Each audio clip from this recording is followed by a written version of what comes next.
মুহূর্তে সুনামগঞ্জের সাহেববাড়ি ঘাট এলাকায় আছেন সহকর্মী হিমাদ্রি শেখর ভদ্র ও হবিগঞ্জে আছেন রাশেদ আহমদ খান। প্রথমে যাচ্ছি হিমাদ্রির কাছে।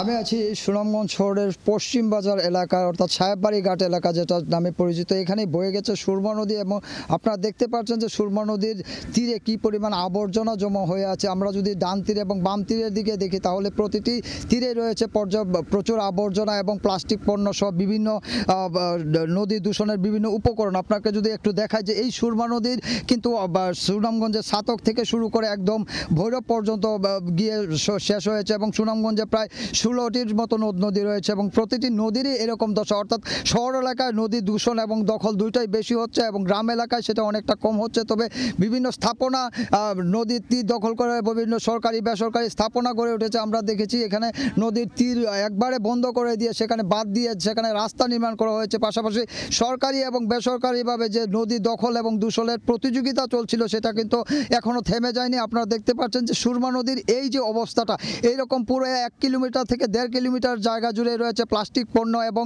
বিভিন্ন পলিথিন পণ্য যেগুলি সহজে নষ্ট হয় না এবং প্রতিটি সময় দেখতে পাচ্ছেন যে এখানে এই নদীর পানি দিয়ে লোকজন গোসল করছে এবং নদী হলো সুনামগঞ্জের একটি চিরায়ত সৌন্দর্য এবং নদী এবং হাওর বেষ্টিত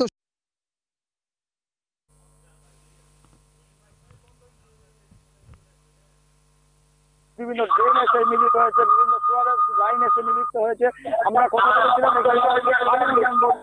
জানিয়েছে যে এখন পর্যন্ত নদী অবৈধ দখলদারদের কোনো লিস্ট তাদের কাছে নেই এবং লাইন এসে মিলিত হয়েছে।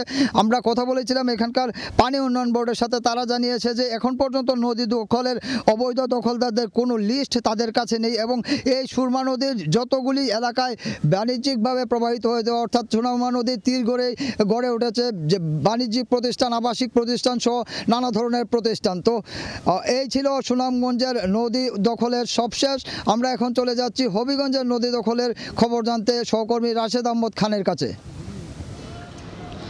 দখল ও দূষণে হবিগঞ্জের খোয়াই নদীর অবস্থা খারাপ আকার ধারণ করেছে। আমরা যেখানে দাঁড়িয়ে আছি আপনারা দেখতে পাচ্ছেন আমার পেছনে যে খোয়াই নদীর যে এখানে ময়লা আবর্জনা ফেলে এই নদী দূষণ করা হচ্ছে। বিশেষ করে এই যে এখানে 3টি ব্রিজ রয়েছে, এখানে 3টি উপজেলার, নবীগঞ্জ উপজেলার, বানিয়াচং উপজেলার সহ আজমিরগঞ্জ উপজেলার এই ব্রিজগুলোর নিচেই এই ময়লার ভাগাড়। এবং আমরা জেনেছি যে খোয়াই নদীর বিভিন্ন এলাকায় অপরিকল্পিত বালু উত্তোলনের ফলে এখানে নদীর যে বাঁধ আছে, তীরবর্তী বাঁধগুলো ক্ষতিগ্রস্ত হচ্ছে, বিভিন্ন জায়গায় ভাঙন সৃষ্টি হচ্ছে। এছাড়াও খোয়াই নদী যে ভাঙন আছে এর মধ্য দিয়েও আরও কিছু নদী আছে যেগুলা অপরিকল্পিতভাবে দূষণ হচ্ছে। বিশেষ করে সোনাই নদীর কথা না বলেই হয়। সোনাই নদী একটি শিল্পাঞ্চলের কারণে, হবিগঞ্জের সোনাই নদী এটি শিল্পাঞ্চল এলাকায়, এই শিল্প পর্যায়ে এই সোনাই নদীর অবস্থা একদম মৃত্যুসজ্জায় বলা যায়। এছাড়াও হবিগঞ্জের যে বরাক নদী আছে, নবীগঞ্জের বরাক নদীর অবস্থা খারাপ। সুটকি নদীর অবস্থাও বিভিন্ন কারণে, বিভিন্ন দূষণ এবং ভরাটের কারণে অস্তিত্ব বিলীন হওয়ার পথে।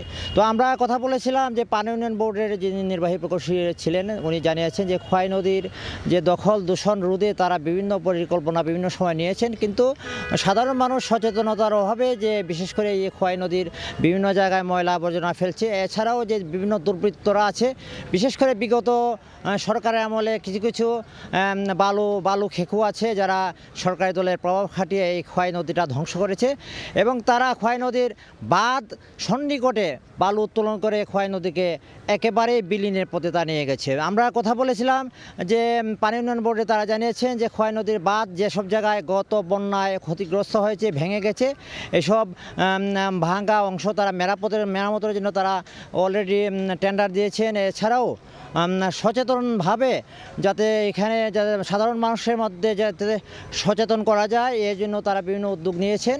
বিশেষ করে যে খোয়াই নদীর বাল্লা থেকে হবিগঞ্জ পর্যন্ত যে বিশাল খোয়াই নদী, এই নদীর বিভিন্ন জায়গায় বিশেষ করে চুনারঘাট এলাকায়ও ভাঙনের সৃষ্টি হয়েছে। এছাড়াও এখানে বালু উত্তোলন, বিভিন্ন বালু খেকুরা, বিভিন্ন মহল আছে প্রভাবশালী, তারা অপরিকল্পিতভাবে বালু উত্তোলন করছে। এক জায়গায় জেলা প্রশাসন থেকে এক নামে লিজ নিচ্ছে, অন্য জায়গায় তারা বালু উত্তোলন করছে, যার করে সব মিলিয়ে খোয়াই, বরাক সোনাই সহ হবিগঞ্জের যে নদীগুলোর অবস্থা শোচনীয়, এবং এই নদীগুলো যদি রক্ষায় ব্যবস্থা না নেওয়া হয় তাহলে নদীগুলো বাঁচানো যাবে না বলে জানিয়েছেন যারা পানি উন্নয়নের বিশেষজ্ঞরা। এই ছিল আজকে খোয়াই নদীর সর্বশেষ।